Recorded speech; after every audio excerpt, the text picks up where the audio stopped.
Separar o que é design do que é arte sempre foi e acredito que continuará sendo uma tarefa muito exaustiva de ser realizada em sua totalidade, pois se trata de uma questão muito mais complexa de se responder do que o que costumamos ler e ouvir por aí na internet. Pensando nisso e a fim de provocar um pouco você, eu gostaria de expressar aqui algumas ideias e reflexões pessoais sobre o tema.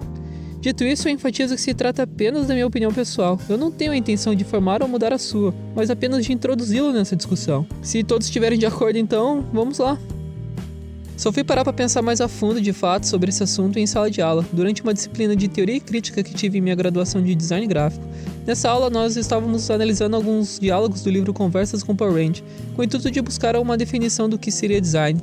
Para quem acha interessante esse tema, saiba que eu já escrevi um artigo no meu blog. O nome dele é O que é Design para Paul Rand, que você pode conferir clicando no link na descrição. Mas voltando ao assunto, durante a aula, em um primeiro momento, quase que fiquei convencido de que design e arte eram sim a mesma coisa. Vou explicar um pouco melhor. Para entendermos, precisamos antes apresentar uma afirmação colocada por Paul Rand, a de que design é a manipulação da forma e do conteúdo. Assim sendo, ele argumenta que o design remonta ao pré-renascimento, quando o artista e arquiteto italiano Giorgio Vasari nos diz que design é fundamental, a base para toda a arte, pintura, dança, escultura, escrita, é a manipulação da forma e do conteúdo em todas elas. Desse modo, tanto o design de produto quanto o design gráfico não são diferentes do design da pintura. Logo, para Paul Rand, não há diferença entre design e arte, pois, segundo ele, se você leva essa ideia a uma conclusão natural, percebe isso. Com a intenção de deixar mais claro, vou usar um exemplo que eu costumo dar. Quando desejamos projetar algo como um post no Facebook, o conteúdo em questão trata-se da ideia que tivemos, ou do tema que desejamos, como por exemplo, criar uma campanha de doação de sangue. Já a forma, por sua vez, refere-se ao que fazemos com essa ideia. Devo usar vermelho para representar o sangue, preto e branco para deixar mais dramático. Faço um grid. Sendo assim, tanto na pintura quanto no design, o que estamos fazendo nada mais é do que a manipulação da forma e do conteúdo. Deu para entender? Tem uma coisa que deve ser levada em consideração nessa argumentação e que pode passar facilmente despercebido para a maioria das pessoas. Trata-se do fator histórico. Mas como assim, Caio? Se o grande Paul Rand falou é porque deve ser, não é mesmo? Calmem, longe de mim querer diminuir o que foi dito. Mas a questão é que a percepção de muitos dos designers mais antigos está muito ligada a um contexto histórico.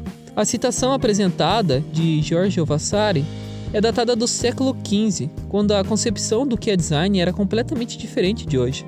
Para se ter uma melhor noção, muitos dos estudiosos classificam o surgimento do design, ou ao menos com as características mais próximas com as que conhecemos hoje, junto com a primeira Revolução Industrial, já em meados do século XVIII. Nós estamos falando de uma diferença de mais de 3 séculos que deve ser considerada. E se formos pensar na atualidade, em pleno século XXI, há de convir que muitas mais coisas mudaram, não é mesmo? Tenho a impressão que essa discussão seja tão constante em razão da trajetória do design gráfico, pois boa parte de sua história esteve envolvida com movimentos artísticos. Para não me alongar ainda mais, não pretendo falar a fundo sobre a história do design gráfico. Caso queira que eu escreva sobre isso, deixe nos comentários abaixo.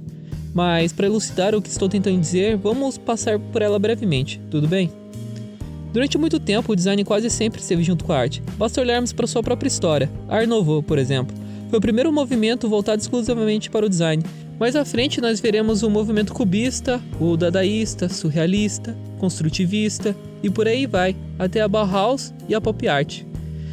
Mas o que devemos perceber é que por mais que se tratam de movimentos artísticos, nem tudo que o compõe é arte. O que eles fazem é alterar a nossa percepção sobre como nós nos comportamos e trabalhamos em suas respectivas épocas, na arte em geral, na literatura, na arquitetura, no design, no comportamento humano.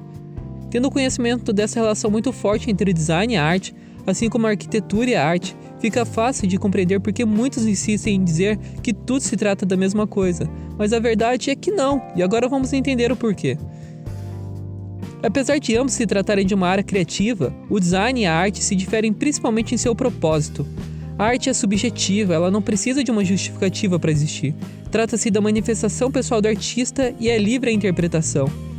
Quando um artista cria uma obra, dificilmente ele se preocupa em atender a um briefing, em transmitir de forma clara e direta uma mensagem ao consumidor final. Pode até haver exceções, é claro. Saiba que existem artistas que fazem esse gancho com o design por meio de projetos experimentais, mas a exceção não confirma a regra.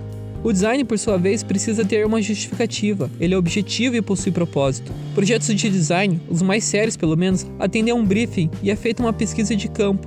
O público-alvo é estudado, a comunicação deve ser o mais clara possível e atender aos objetivos previamente estabelecidos durante o briefing. Essa percepção sobre o design, assim como esse distanciamento da arte, toma mais força ainda durante o surgimento da Bauhaus.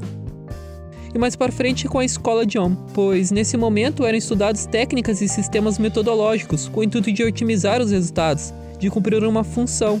Nós vemos então um caráter muito mais objetivo e estratégico no design. E aí, o que achou do vídeo? Como eu disse, essa é só a minha opinião. Eu não tenho a intenção de formar ou mudar a sua, mas apenas de introduzi-la nessa discussão. Eu espero que isso tenha ajudado você de alguma forma. Se sim, deixe um gostei no vídeo, compartilhe com seus amigos e não deixe de conferir a descrição. Sempre deixo links de conteúdo que eu acho interessante para vocês. Beleza? Muito obrigado, até o próximo vídeo e falou!